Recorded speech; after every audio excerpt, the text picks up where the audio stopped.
Jadi ketika anaknya melakukan gerakan-gerakan dengan tangan dan ada input sensori dari kulit ke otak, itu membantu kita tuh bisa lebih fokus here and now. Ini bisa membantu fokus, apalagi kalau bisa diputer-puter kayak gini nih. Fidgeting helps kids with ADHD focus.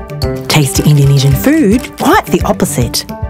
Data terakhir dari Kementerian Kesehatan itu ada 1 dari 20 anak mengalami ADHD. While ADHD can't be cured, a balanced diet helps manage symptoms. But Indonesian moms often rely on intuition to season their dishes. The worry is that this can lead to excessive seasoning, which triggers symptoms. That's why moms of ADHD kids have to pay extra attention when cooking, seasoning, and serving. As a brand dedicated to making all food taste good, SASA has to make sure the journey of cooking it is as good too.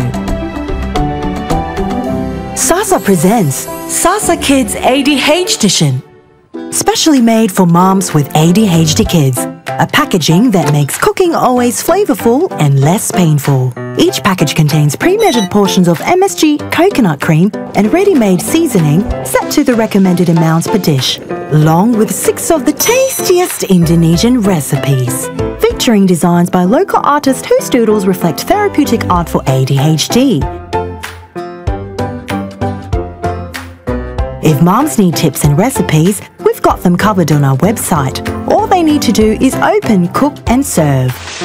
The packaging was sent to influential moms who care about kids' balanced diets. We asked them for honest reviews without seasoning the comments to express how easy and tasty it can be.